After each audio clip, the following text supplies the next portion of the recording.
महायोग पीठे तटे भीमरात्या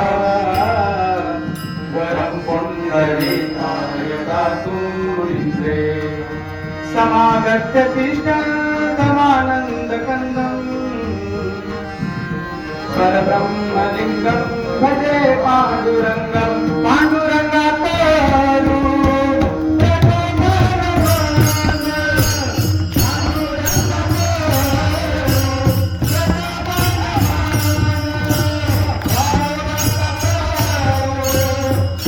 महाराजांनी या अभंगामध्ये अगदी सरळ साधं सांगितलंय की आमच्या घरचं जे धन आहे ते शब्दाचं धन आहे, तीच आमच्यासाठी मौल्यवान रत्न आहे.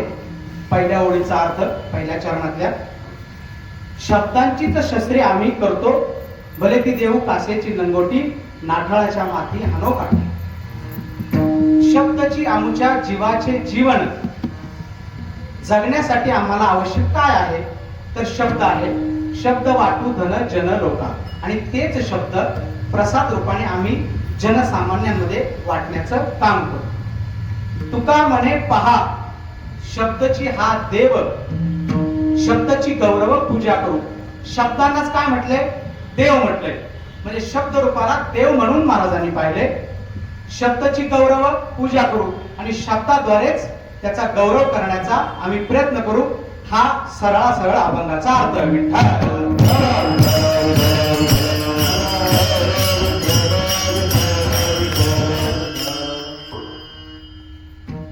अभंगाचा सरळ अर्थ सांगितल्यानंतर या कार्यक्रमाच्या निमित्ताने मला इथं तिसऱ्या दिवसाची कीर्तन रूपी पुष्प गुंफण्याची संधी मला आपणा सर्वांकडून मिळाली. अल्पसा पर्याय देऊ इच्छितो. अखंड हरिनाम सप्ताह 16 पायी बरी. मी इतका मोठाही नाही आणि तुमच्या लेवलला मी येऊही शकत नाही. जसं जमल जसं सुचल त्याप्रमाणे अभंगाचं निरूपण करण्याचा मी नक्कीच प्रयत्न करेन. जनार्दन दादांनी मला फोन केला, महाराज तुम्हाला सेवा द्यायची. त्यांच्या करवी तसेच आता प्रत्येकाचा परिचय मला जरी नसला, सर्व उभे असलेले काळकरी आणि माता भगिनी यांच्यातल्या माऊली स्वरूपाचं दर्शन मला यावेळी होतंय आणि त्या माऊली स्वरूपाला साष्टांग दंडवत करून सगळ्यांच्या चरणावर नतमस्तक होऊन सेवेस मी सुरुवात करत आहे.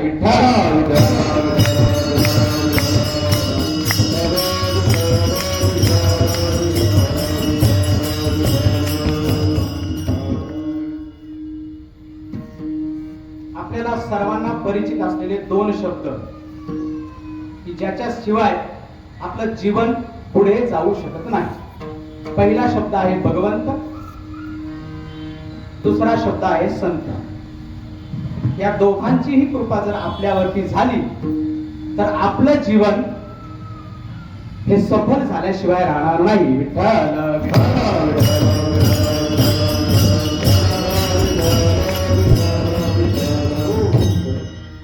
श्रीकृष्णाने गीतेमध्ये अर्जुनाला उपदेश करताना म्हटलंय, भगवंत अवताराचा उद्देश काय?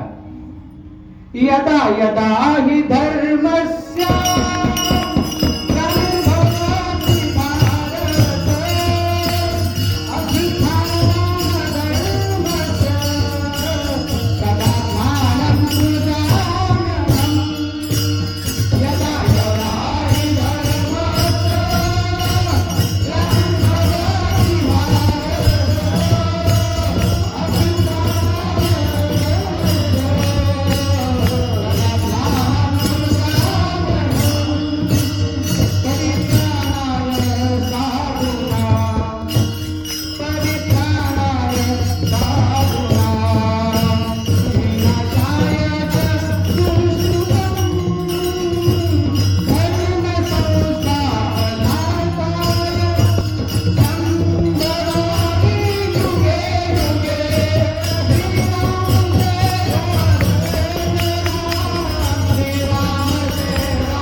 अवताराचा हेतू भगवंत प्रकटही होतात, जन्मही घेतात आणि अवतार रूपाने आपल्या समोर येतात. यदा यदा हि धर्मस्य ग्लानिर्भवति भारत परित्राणाय साधूनां विनाशाय च दुष्कृतम् धर्म संस्थापनार्थाय संभवामि युगे युगे. द्वापार युगात कृष्णाचा जन्म झाला, त्रेतायुगात राम अवतरले आणि कलियुगात अवतार यायचा. ज्यावेळी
मनावर मनाचं आहेस दादा, द्वार उघड.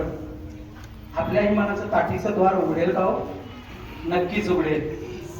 पण आपल्याला पहिली अवस्था आहे निवृत्तीची अवस्था. कर्मण्यवाधिकार असते महाफलेषु करायचे. कर्म करायचं, फळाची अपेक्षा धरली की दुःख वाट्याला.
चरित्र वाचून आयुष्य बदल.